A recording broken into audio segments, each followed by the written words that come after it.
Hey there, everyone. Welcome back to the Vendetta Sports Media Podcast Network. My name's Jarrod Prosser. I'm here with the boss man, with Trey Daubert. We're doing our NBA preview series here, and today we're talking about Trey's beloved Boston Celtics, who have had a pretty uneventful and ordinary and really under the radar offseason, I would say, where nothing at all controversial happened. Trey, before we get onto the Celtics, how are you doing? How are you coping? Well, I'm doing much worse after hearing that description of the team that is doing terrible. So, I wouldn't say they're doing terrible, but the offseason couldn't have gone pretty much any worse at this point.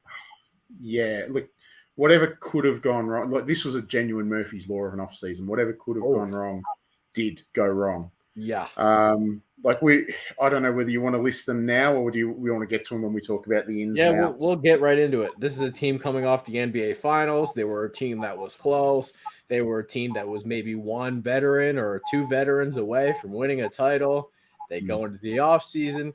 They're praised for getting Malcolm Brogdon. They're praised for getting Danilo Gallinari. Now they only have one of them left. Gallinari's out for the year with a torn ACL.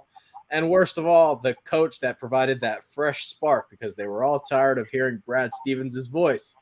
He is now also gone and probably, I guess, won't be coming back. I'm not sure he'll be coming back to anywhere. I think that might be Ime's coaching career done just quietly. And we haven't even gotten to Rob Williams, out for 6 weeks, now turning into 12 weeks. 12 now. Yeah.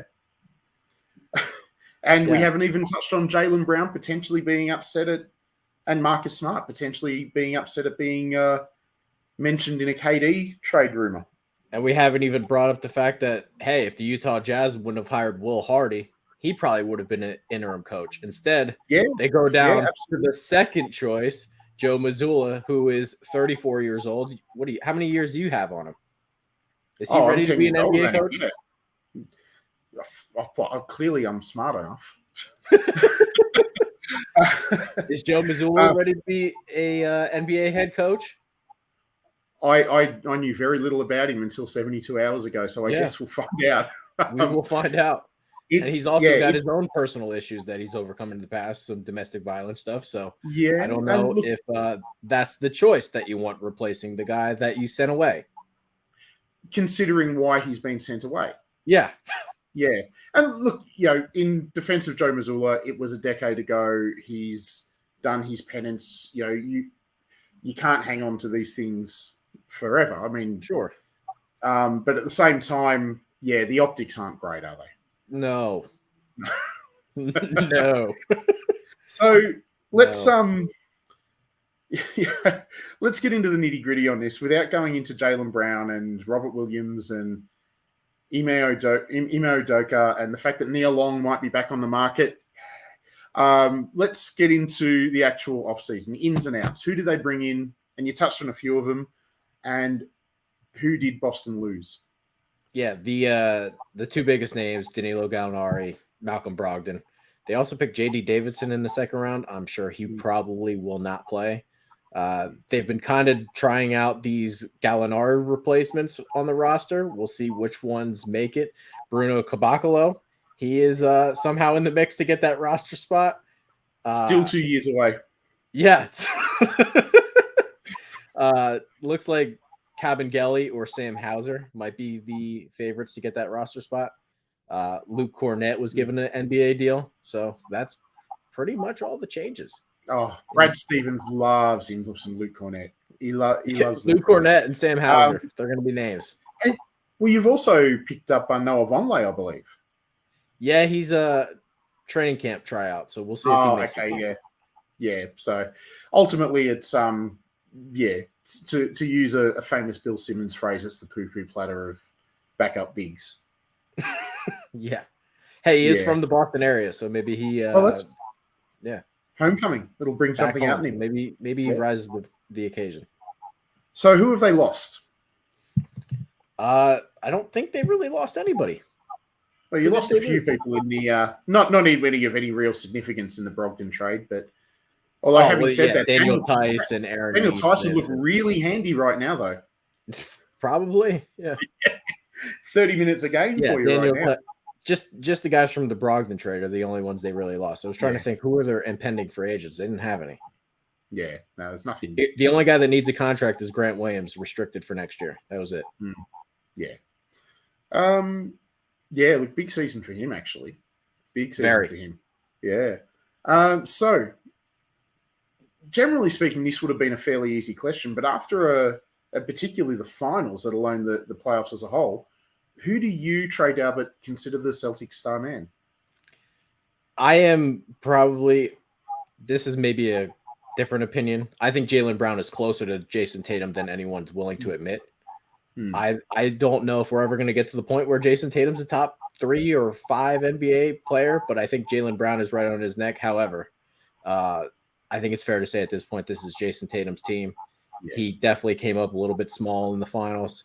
I think his shoulder might have been bothering him. It definitely looked like his shooting was off, but who knows on that part. This is a real deal two-way player here. I think at this point, he's almost better than maybe Paul Pierce back in those days. At least that's a huge call. At least infringing on that territory or starting to. Man, Paul Pierce is 34 is hanging in the rafters. Absolutely. I think Tatum is closing in on that door. Take one more step forward, get a little bit of a better touch from outside. Don't go into such tunnel vision where he's got to be the guy and he doesn't willing to pass. It feels like he's got to be Carmelo Denver years where he's forcing up shots. It's not necessary. Take one more step forward, and I think Tatum could be on that Pierce kind of trajectory. So Jason Tatum, he's as good as Paul Pierce, if not better. We found our clip for that shot. I think we found our Twitter clip for the preview for this pod, Trey. Okay. I mean, he can score really at all 3 levels. Like he really has a scoring ability that's never going to go away. Yeah, look, I agree. But yeah, saying he's better than the man who led you to a championship. He's still young. He's only 23, right? Yeah. Okay. Look, I'm not saying it won't happen, but yeah, it's a big call to say that at 23. I think he has it in. I do. Yeah, he could make it. He could make it. And you're right. Look, as good as Brown is, as good as Smart is, this is Tatum's team. Yeah. And you would expect that Tatum still has another gear in him as well. He's 23. I do. I think he's got one more gear to climb. Yeah. So, given Tatum as the star man, who do you consider the X factor? Who do you consider that swing player for Boston? I actually think it's Brogdon. I think Brogdon's the X factor. Last year, I know Celtics fans complained about this. I wasn't necessarily on this debate, but a lot of people had problems with Marcus Smart, the ball handler. I know there were times, hey, that Nets game, they don't win it without him. That heroic pass in that first round against the Nets, I mean, that basically closed the series. The Nets were dead dogs walking after that point. I don't have an issue with Marcus Smart, the ball handler, but if Brogdon does come in and he does truly become the point guard and can really run an offense and his defense sticks the way that, hey, Peyton Pritchard wasn't guarding anybody. Can Brogdon be that top end level defender? That could, maybe that is the piece that gets you over the top because nobody was guarding Steph Curry in the finals a year ago. So if he can be a little rat to some of these point guards, I think that could maybe make a difference.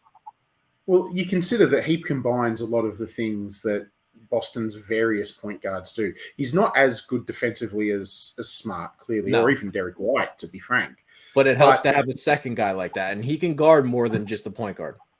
And he is a much better shooter than either of those two. And I consider him a better shooter than Pritchard. And he is the best playmaker, the best distributor amongst those three. And they really haven't had that guy since Gordon Hayward, as crazy as that sounds. And even Hayward isn't a point guard. He was a genuine point forward, but not a point guard. Brogdon, yes, he's got injury issues, but I tend to agree. If he can be managed properly, he won't have to shoulder the load like he did in Indiana. And he's got to be healthy. He's got to be healthy. But I think with White, with Smart, with Pritchard, Brown and Tatum can play a little bit of two if you need them to. I I think that they can monitor his health and limit his minutes and nurse him through the regular season. Just get him to the playoffs. Exactly, and that's where the real impact's going to come with Malcolm Brogdon. I thought it was a great pickup. I know you've, even before the ACL, you were railing against the Gallinari pickup, but I don't necessarily hold an ACL against Boston's front office. Now, Gallo's old with a history of soft tissue. If he pulled a hamstring or a calf, that's a different matter. I hold an ACL saying, hey, go play 30 minutes for the Italian national team. Yeah, I reckon that would have been a condition of signing, though, that, you let me play my summer. Because realistically, it would have been Gallo's last tournament for the national team anyway. Yeah. So I think that might have been a condition of signing that, don't limit my minutes. Or don't give him the player option, because now he's got a player option that he can just accept. And he hasn't played taking that. Yeah. So, no, he's absolutely taking that. Exactly. Yeah. So the Boston Celtics coming off a finals run with everything that could go wrong, did go wrong in their offseason, short of limbs falling off of Tatum and Brown, everything went wrong. Where do you think they'll end up at the end of the regular season in season 23? I do think they will probably win more games than they did a year ago, because they did get off to a pretty terrible start. Like, this team should be able to win more than 51 games. Like, that shouldn't be totally outrageous. However, asking them to go to the NBA Finals again, given everything that happened this offseason, I probably won't take them to beat the Bucks this time around. So that's probably where I stand on it. I'd say they're probably the second, third, or fourth best team in the East. All those things that they needed, Brogdon may have given it to them, but they're still that one shooter away that Gallinari would have given them. So I was hoping it would be Kevin Huerter, but that is not the case. So until they get that, until they get that. Go. No, until they get that one more shooter, though, I'm not taking them over the Bucks this year. Yeah, and the other thing that Gallo takes away is another big in the rotation, especially with Time Lord out. Yeah, that puts an awful lot of strain on Al Horford. Tatum's going to be playing power forward because he has to. Oh yeah. He and Brown will play a lot of 4 because they'll have to, and Horford's going to play a lot of center because he has to. Grant Williams is going to play a lot of 5 because he has to at 6'6". So this really stretches. Luke Cornett's getting minutes. Brad Stevens rejoices, and none of Boston coaches rejoice with him. So there you go. Do you think they're better than? So you don't think they're better than Milwaukee? Do you think they can beat Philly? Yes. Yep, I do. Miami? Yes, I still think they're better than both of those teams. Now this is such a loaded question, but Brooklyn? Yes, technically, yes. Yeah. Okay, so you still think they're probably, even if they don't finish with the 2 seed, they're probably the second best team in the I think they can win more games in the regular season. I just to say they're going back to the finals, I don't know about all that. No, fair enough. So that will do us for our Boston Celtics preview. Again, keep an eye. This will be out on Twitter. Subscribe to our YouTube channel, all the videos, all of our NBA previews, not just with Trey and I, but there'll be other Vendetta people involved as well. They'll all be up on the YouTube channel. Follow Trey at Trey Daubert and me at hey_it's_JP. Trey's laughing because I have to say my own Twitter handle now and not him. It's when you say it out aloud, it is like ridiculously long. I really should change it. But that will do us here at Vendetta Sports Media for the moment. We'll be back with more NBA previews as soon as we possibly can. We'll see you all next time.